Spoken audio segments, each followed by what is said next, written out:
இந்திய அரசு பத்திரங்கள் மூலம் வெளிநாட்டு நிறுவன முதலீட்டாளர்கள் ஈட்டும் வட்டி மற்றும் மூலதன ஆதாயங்களுக்கு முழு வரி விலக்கு அளித்து மத்திய அரசு அவசர சட்டம் பிறப்பித்துள்ளது. ஈரான் போர்ச்சூழலில் இருந்து இந்திய பொருளாதாரத்தை பாதுகாக்கவும் சரிந்து வரும் ரூபாய் மதிப்பை நிலைநிறுத்தவும் இந்த நடவடிக்கை எடுக்கப்பட்டுள்ளது. இதன் மூலம் தற்போது உள்ள 12.5 விழுக்காடு மூலதன ஆதாய வரி மற்றும் 20 விழுக்காடு வட்டி வரி நீக்கப்படுகிறது.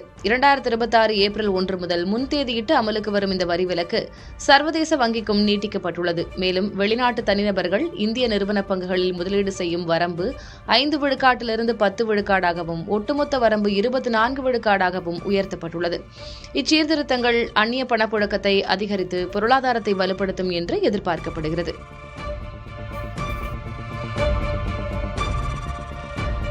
தமிழ்நாடு சட்டமன்ற கூட்டம் வரும் 18ஆம் தேதி ஆளுநர் உரையுடன் தொடங்கும் என சபாநாயகர் JCD பிரபாகர் அறிவித்திருக்கிறார். அப்போது சட்டமன்ற கூட்டம் வந்தே மாதரம் பாடலுடன் தொடங்கப்படுமா என்ற கேள்விக்கு அன்றைய தினம் என்ன நடக்கிறது என்பதை நீங்களே பார்க்க போகிறீர்கள் எனவும் பதிலளித்தார். அதிமுகவினர் அளித்த மனுக்கள் மீது உரிய நேரத்தில் முடிவு அறிவிக்கப்படும் எனவும் கூறினார். சட்டமன்ற நிகழ்வுகளை நேரலை செய்வது குறித்த கேள்விக்கும் சபாநாயகர் பதிலளித்தார்.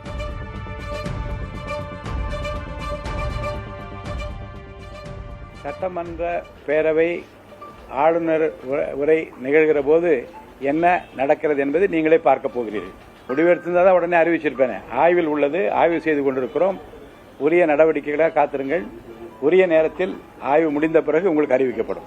குறிப்பாக இளம் வயதினர் இதுவரை அரசியலில் நேரடியாக தொடர்பில்லாமல் அவ்வப்போது செய்திகளை தெரிந்து கொண்டவர்கள் மிக ஆர்வத்தோடு நம்முடைய சட்டமன்ற உறுப்பினர், நம்முடைய அமைச்சர்கள், நாம் விரும்பி விரும்பி இன்றைக்கு பதவியில் அமர்த்தி இருக்கிற மாண்பு முதலமைச்சர் எப்படி இருக்கிறார் என்பதை நேரடியாக பார்த்துக் கொள்ள விரும்புகிறார் என்பதை நாம் அன்றாடம் தெரிந்து கொண்டிருக்கிறோம். செய்திகள் வந்து கொண்டே இருக்கிறது. இது பற்றி உரிய நடவடிக்கை உரிய நேரத்தில் நாம் எடுப்போம்.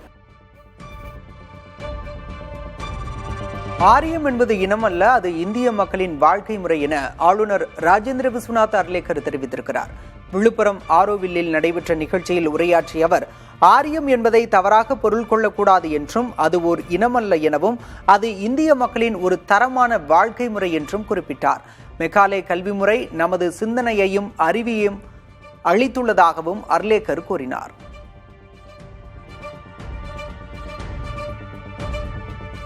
We should not mistake the meaning of Arya. Arya is not a race. Arya is a quality of the people of this country. சாதிவாரி கணக்கெடுப்பு நடத்த வலியுறுத்தி முதல்வர் விஜயை சந்தித்து கோரிக்கை வைக்க பாமக தலைமையில் சென்னையில் நடைபெற்ற அனைத்துக் கட்சி கூட்டத்தில் தீர்மானம் நிறைவேற்றப்பட்டது. தமிழ்நாட்டில் 69% இடஒதுக்கீட்டை பாதுகாக்கும் வகையில் 2008ஆம் ஆண்டின் புள்ளி விவரங்கள் சேகரிப்பு சட்டத்தின்படி சமூக நீதி சர்வே எனப்படும் சாதிவாரி கணக்கெடுப்பை தமிழக அரசு உடனடியாக நடத்த வேண்டும் என கூட்டத்தில் வலியுறுத்தப்பட்டது.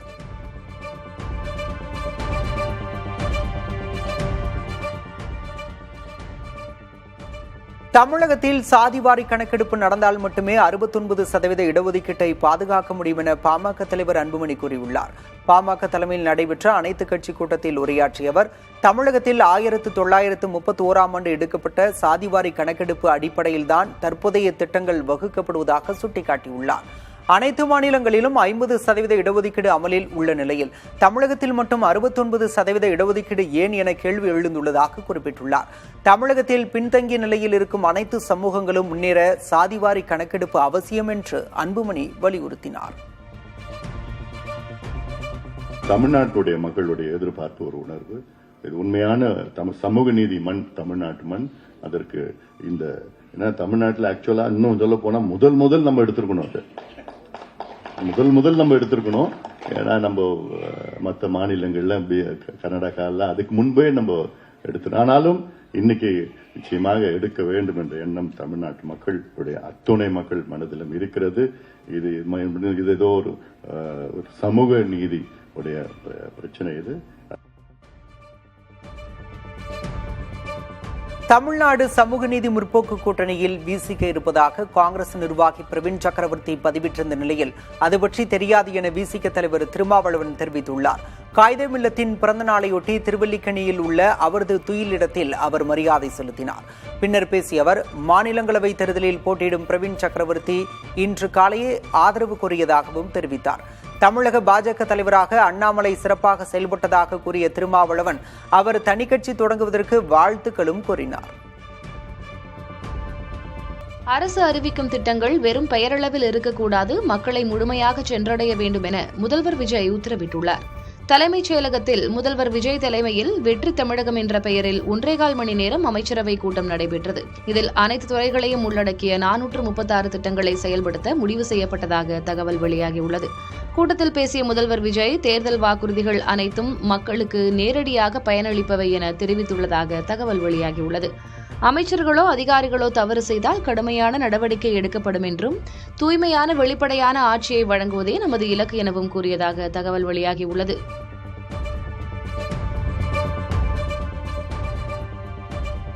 போதைப்பொருள் இல்லாத தமிழகமே இலக்கு என மின்துறை அமைச்சர் நிர்மல்குமார் தெரிவித்துள்ளார். முதல்வர் விஜய் தலைமையில் நடைபெற்ற அமைச்சரவை கூட்டத்திற்கு பிறகு செய்தியாளர்களிடம் பேசிய அவர், ஒவ்வொரு துறையும் எதை நோக்கி செயல்பட வேண்டும் என்பதற்கான இலக்குகளை முதல்வர் விஜய் நிர்ணயித்துள்ளதாக கூறியுள்ளார்.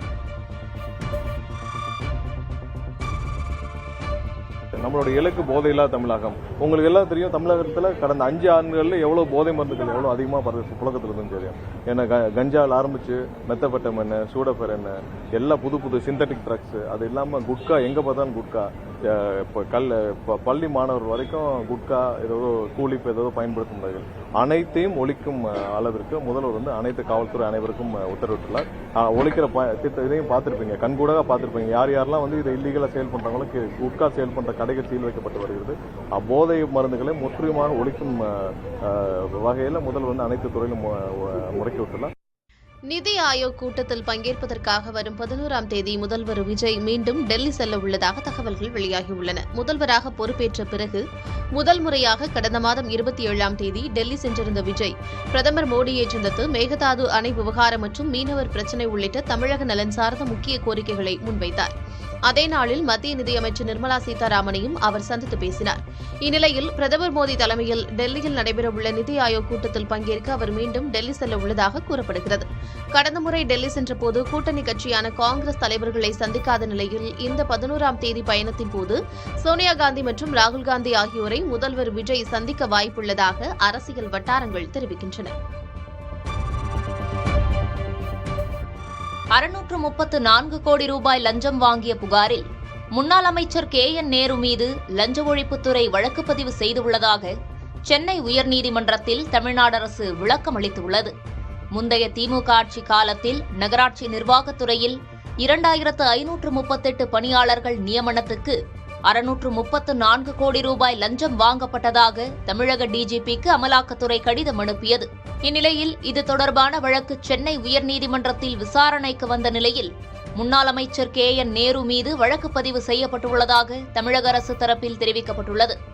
அடுத்த விசாரணை வரை எந்த நடவடிக்கையும் எடுக்கப்படாது என முன்னாள் அரசு தலைமை வழக்கறிஞர் உத்தரவாதம் அளித்திருந்த நிலையில் எப்படி வழக்கு பதிவு செய்ய முடியும் என தலைமை நீதிபதி கேள்வி எழுப்பினார். அதற்கு முந்தைய அரசின் உறுதிமொழி தம்மை கட்டுப்படுத்தாது என தற்போதைய தலைமை வழக்கறிஞர் பதிலளித்தார். இந்நிலையில் லஞ்ச ஒழிப்புத்துறை பதிவு செய்துள்ள வழக்கின் மேல் நடவடிக்கையை நிறுத்தி வைப்பதால் அரசுக்கு எந்த பாதிப்பும் இல்லை என கூறி ஜூன் 23ஆம் தேதி வரை எந்த நடவடிக்கையும் எடுக்கக்கூடாது என தலைமை நீதிபதி உத்தரவிட்டார். தமிழகத்தில் காலியாக உள்ள ஒரு ராஜ்யசபை இடத்துக்கான இடைத்தேர்தலில் தாவேகா ஆதரவுடன் காங்கிரஸ் கட்சியைச் சேர்ந்த பிரவீன் சக்கரவர்த்தி வேட்புமனு தாக்கல் செய்துள்ளார். அதிமுகவின் CV சண்முகம் ராஜினாமா செய்ததால் காலியானதாக அறிவிக்கப்பட்ட ராஜ்யசபை இடத்துக்கான இடைத்தேர்தல் வரும் 18ஆம் தேதி நடைபெறவுள்ளது. நாடாளுமன்றத்தின் இரு அவைகளிலும் உறுப்பினர் இல்லாத சூழலில் தாவேகாவுக்கு கிடைத்த முதல் ராஜ்யசபை இடத்தை ஏற்கனவே பேசப்பட்ட கூட்டணி உடன்பாட்டின்படி காங்கிரஸ் கட்சிக்கு தாவேகா வழங்கியது. காங்கிரஸ் கட்சியின் சார்பில் பிரவீன் சக்கரவர்த்தி ராஜ்யசபை இடத்துக்கான இடைத்தேர்தலில் போட்டியிடுகிறார். இதற்காக முதல்வர் விஜய் முன்னிலையில் அவர் தமது வேட்புமனுவை தாக்கல் செய்தார். பின்னர் செய்தியாளர்களிடம் பேசிய அவர், முதல்வர் விஜயின் கருணை பெருந்தன்மையால் ராஜ்யசபை இடம் ஒதுக்கப்பட்டுள்ளதாக தெரிவித்துள்ளார். தமிழக வெற்றி கழகமும் தமிழ்நாட்டின் மாண்புமிகு முதலமைச்சர் திரு ஜோசப் விஜய் பெருந்தன்மை, கருணை எனக்கு இது கொடுத்த வாய்ப்பு. இது ஒரு பெரிய பொறுப்பாக நான் நினைக்கிறேன். பாராளுமன்றத்தில் தமிழ்நாட்டின் உரிமைகளை பாதுகாப்பதற்காக குரல் ஓங்கும். காங்கிரஸ் கட்சியின் மாநிலங்களவை வேட்பாளர் பிரவீன் சக்கரவர்த்தியின் சமூக வலைதள பதிவு அதிக பிரசங்கித்தனம் என மார்க்சிஸ்ட் கம்யூனிஸ்ட் கண்டனம் தெரிவித்துள்ளது. இதுகுறித்து சிபிஎம் மாநில செயலர் சண்முகம் விடுத்துள்ள அறிக்கையில், தமிழ்நாடு சமூக நீதி முற்போக்கு கூட்டணியின் பெயர் குறித்து பிரவீன் சக்கரவர்த்தி வெளியிட்டுள்ள பதிவில் சிபிஎம் பெயரையும் சேர்த்திருப்பது முற்றிலும் தவறானது என தெரிவித்துள்ளார்.